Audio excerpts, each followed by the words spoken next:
Hello, everyone. I'm Andreea Creanga. I'm an associate professor at Johns Hopkins University. My colleague Amy Hobbs, a research associate at the Johns Hopkins Bloomberg School of Public Health, and I put this information together regarding construct 5.2 for discussion with the group. So let's get started. The proposed construct for measurement is an indicator that tracks coverage of death and birth registration. We have closely followed the template that was sent to us by Harvard colleagues. Therefore, we are starting by noting the critical component of this construct. It is registration, which by definition and applied to our specific construct is the continuous, permanent, and universal recording of birth and death by a civil authority at either the subnational, district, region, province, state level or the national level that issues an official vital record or certificate and formally registers the birth or death event and related characteristics, such as location of the birth or death, maternal or paternal information, birth weight, cause of death, and so on. Now, we are capturing the key challenges for both birth and death registration on this slide here. So for birth, registration should include both live birth and stillbirth. Unfortunately, even in countries with a functioning CRVS, missing an unregistered birth still occur due to unwillingness to register or lack of knowing that stillbirth should be registered, or lack of a legal framework in place requiring to do so. For death, the registration should be based on standardized case ascertainment methods. As we all know, maternal deaths are underreported, and this is why with the release of ICD-10, there was a recommendation to add a pregnancy question on death certificates in all countries. We also know that misclassification of stillbirth and neonatal death occurs, but it is an understudied challenge. The cause of death information being captured is by and large based on ICD-10 coding. The use of ICD-MM or ICD-PM would provide a framework for more consistent collection, analysis, and interpretation of maternal and neonatal death information. Now, what is the current state of data availability for the construct we are discussing here? The main data sources are civil registration and vital statistics, CRVS, and other routine national surveillance systems, routinely collected administrative data such as HMIS, and population-based household survey data, such as DHS or MICS. There are more data available for birth registration and less data available for death registration. In terms of similar or related measures used to monitor this construct, there are two SDG indicators to note here. Indicator 1691, which is the proportion of children under 5 whose births have been registered with a civil authority by age.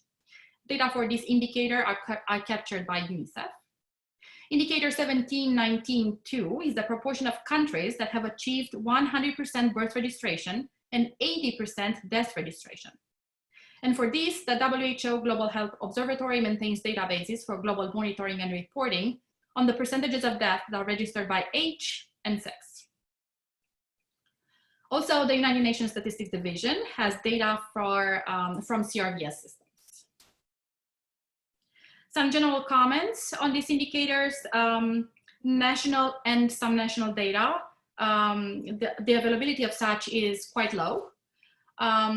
There are regional estimates for the two indicators noted, the SDG indicators noted can be found in the last 2 pages of the SDG report, and we have included here the link for that.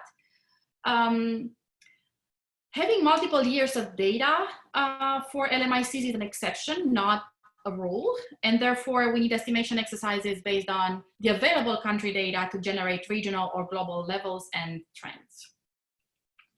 If we are to look at some of these data, we see that less than 60% of countries have birth registration data that are at least 90% complete for 2010-2015.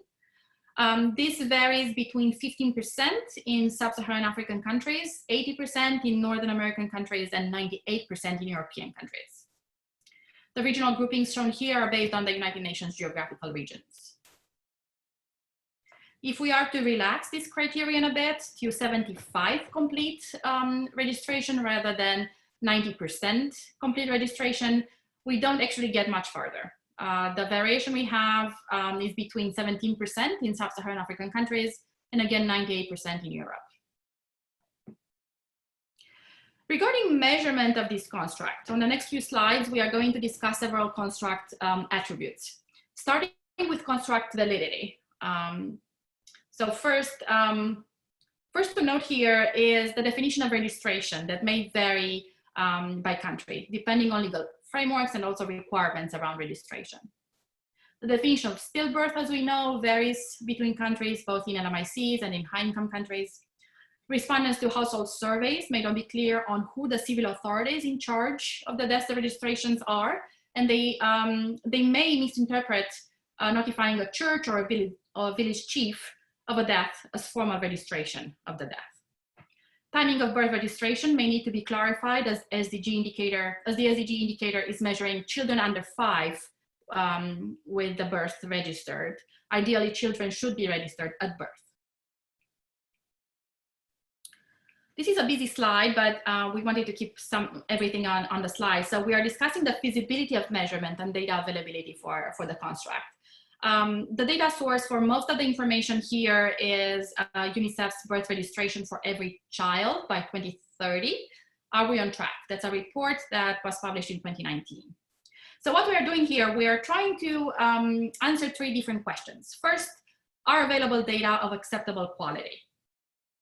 Birth of 75% of children under 5 have been registered, but the quality of reporting of this indicator varies greatly between and within countries, particularly in countries without effective civil registration systems in place. Even among children whose births are registered, only about 1/3 have proof of registration, therefore a birth certificate.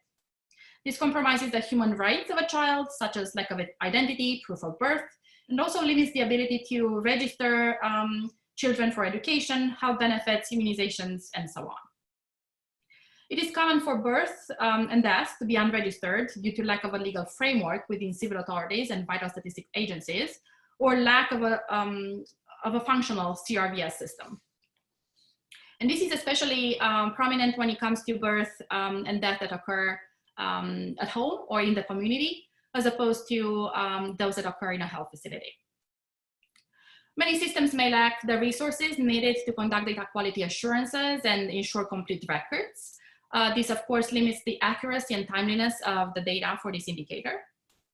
Information on death registration should be asked in household surveys in countries where these type of surveys are the main source of such data.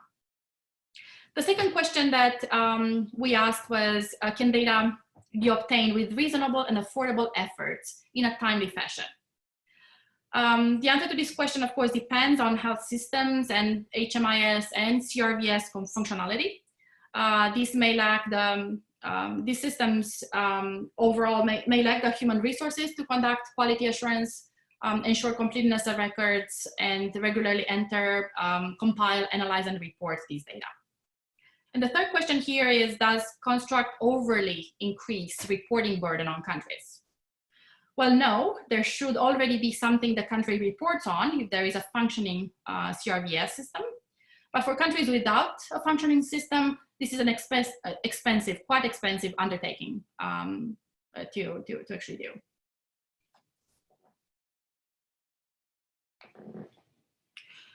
We should be thinking about harmonizing, of course, with existing efforts and the 2 indicators that we discussed. When thinking about how to strengthen or complement existing measurement efforts regarding death and birth registration, we should combine information on legal frameworks regarding birth and death registration in the various countries, availability and readiness of CRVSs through national or subnational evaluations, validation of birth registration in household surveys such as DHS and MICS, and linkages of available data sources, household surveys, HMIS, facility registers, CRVS, of course, to determine data quality and also provide a better estimate of registration. How to make sure that the construct lacks redundancy and does not measure something already captured under other indicators. Of course, the construct should specify how it is different from the SDG indicators that we noted, 1691 and 1719-2.